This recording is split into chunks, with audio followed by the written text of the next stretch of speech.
já chorei demais. Sejam muito bem-vindos à nossa primeira roda de conversa de gestão educacional RS Consultoria. Hoje me sinto mais forte, mais feliz, quem sabe sou você. De que muito pouco eu sei, ou nada sei. Tema de hoje, processos educacionais. Conhecer as manhas e as manhãs, o sabor das massas e das maçãs. Sejam muito bem-vindos à nossa primeira roda de conversa de gestão educacional RS Consultoria. É preciso amor para poder pulsar, é preciso paz para poder sorrir, é preciso a chuva para fluir. Tema de hoje, processos educacionais.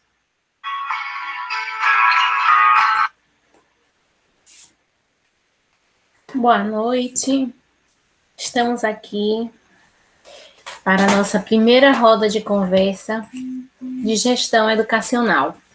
Temos como tema gerador dessa nossa conversa pilares para uma gestão educacional de sucesso.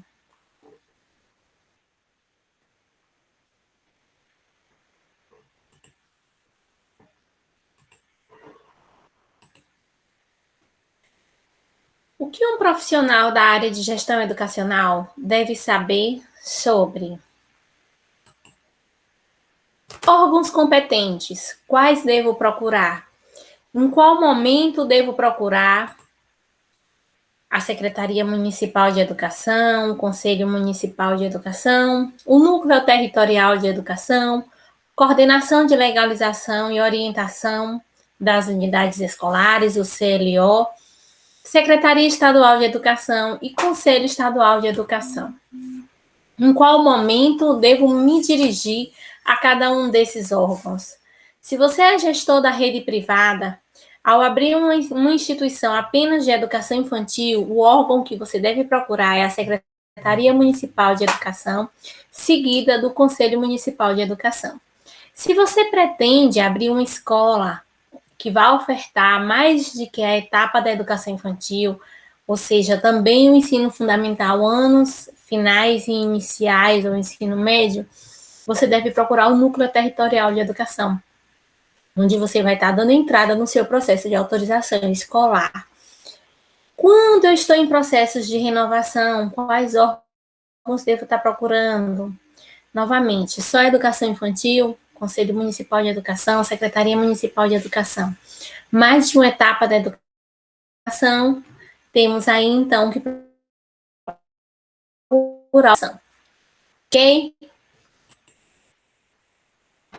Fundamentação legal, atos autorizativos. Então, o que a gente precisa saber para dar entrada nesses atos autorizativos? Precisamos conhecer como são os gestores, então, né?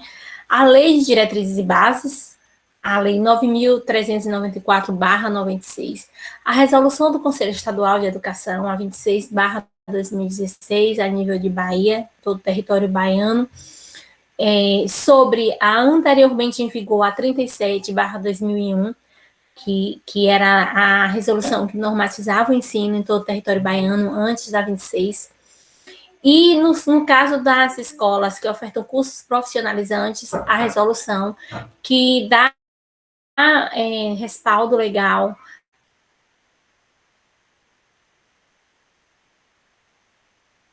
para toda a normatização da educação profissionalizante em todo o território baiano, é a resolução 17. Ato de criação. É a primeira coisa que devemos pensar, né? Estou sendo contratada hoje para ser diretora numa escola. Então, qual o ato de criação dessa escola? Qual foi a portaria? Se a escola está com seus atos autorizativos em dia, não posso me deixar passar batida, né?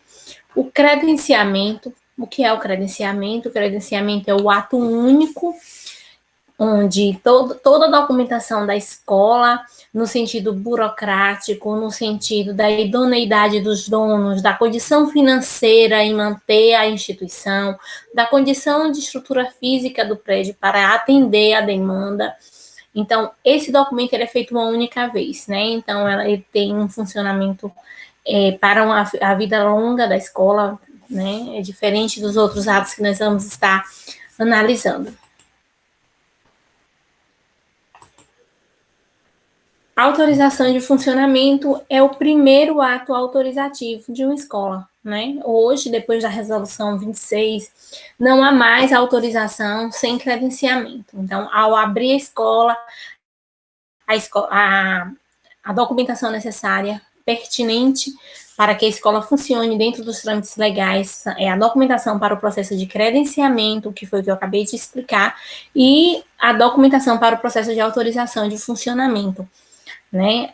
O processo de autorização de funcionamento, ele é organizado a partir de documentos mais do campo pedagógico. Então, o que é que a gente vai ter? A gente vai ter aí o requerimento solicitando essa autorização, a gente vai ter o projeto político-pedagógico, o regimento escolar, a gente vai ter calendário, vai ter proposta curricular, vai ter relação com o corpo docente, com o corpo gestor, e por aí vai.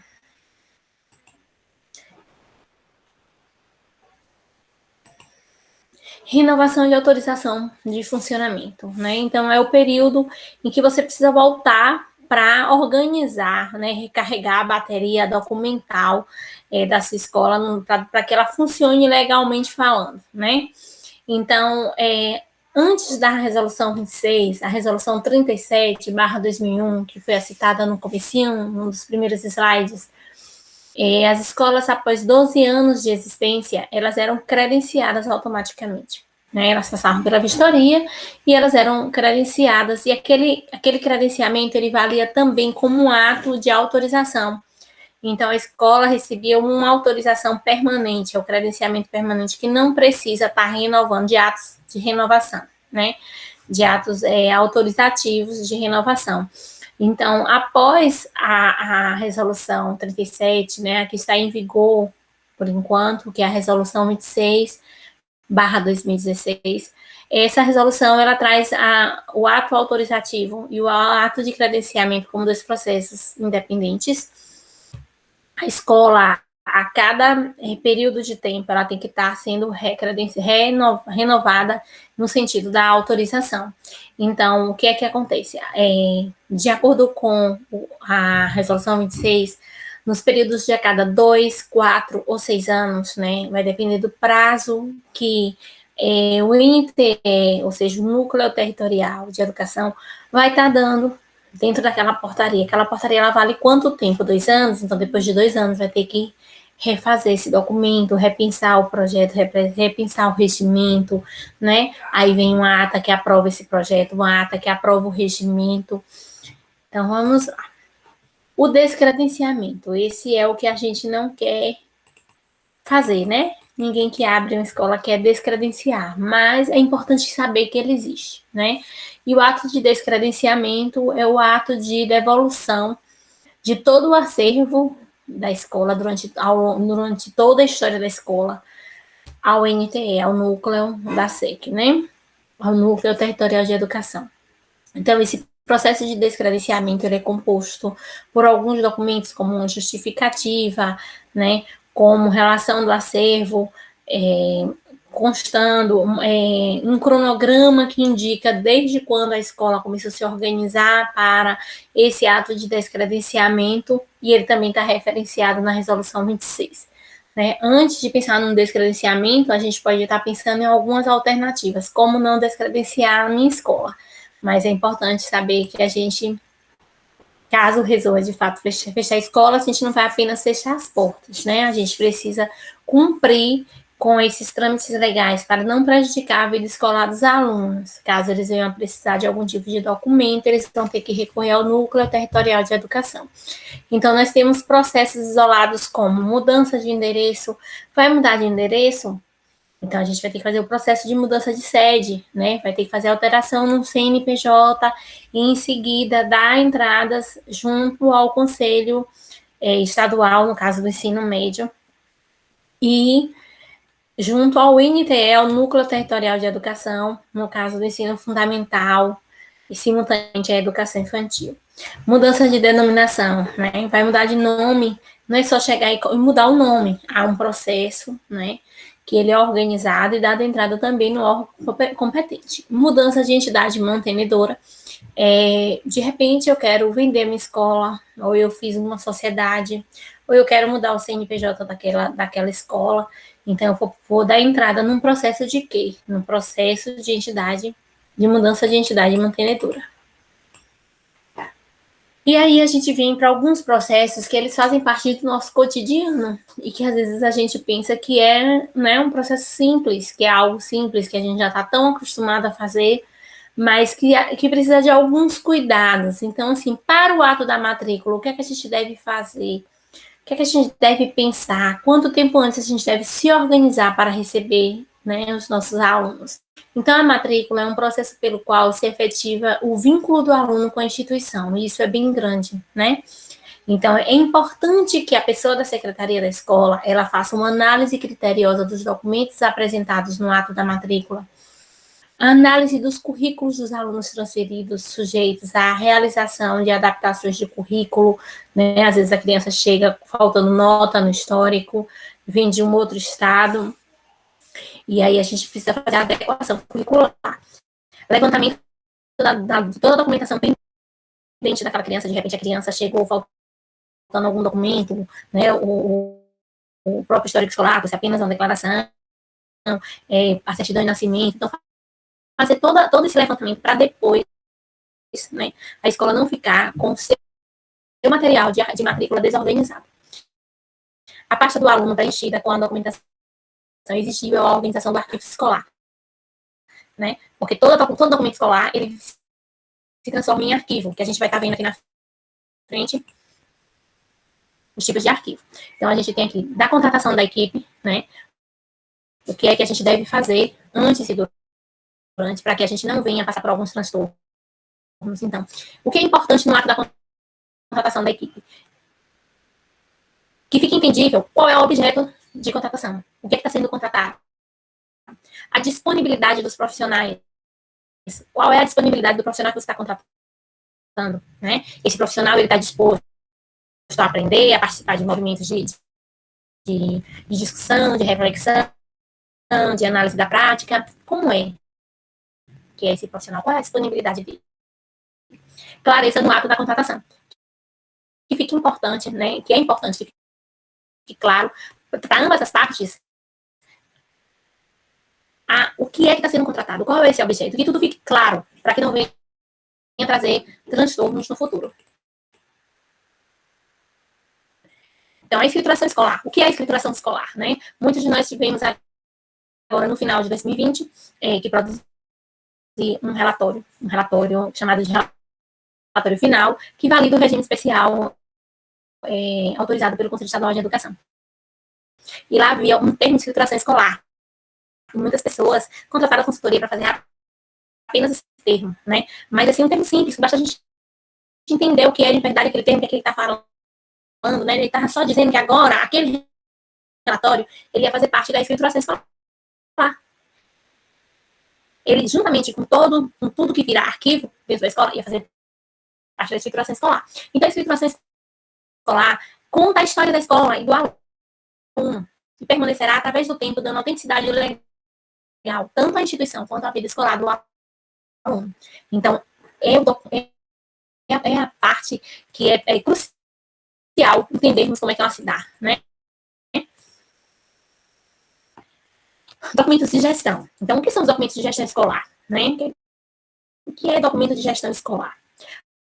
Projeto político-pedagógico, né, de acordo com a resolução 26, no artigo 19 a 21, orienta como esse projeto deve ser elaborado.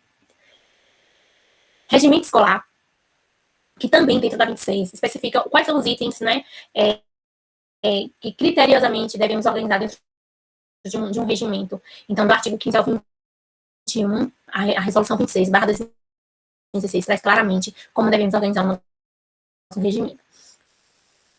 O calendário escolar, né, que ele conta a história de cada ano, o diário de classe, os diários de cada ano, atas de resultado final de todas as turmas e documentos administrativos, que são os nossos livros de ata, que são os nossos livros de protocolo, né? Então, arquivo escolar. Então, tudo que é documento na escola vira arquivo. Seja o arquivo dinâmico, né, também chamado de arquivo vivo, seja o arquivo estático, ou também chamado de arquivo morto. Então, o que é dinâmico vai estar no uso no dia a dia do ano em curso. E o que já passou, né, que é estático, vai estar dentro do nosso arquivo morto, organizado dentro do nosso arquivo morto. Então, toda escrituração escolar, ela vira arquivo, seja dinâmico, seja estático, ok?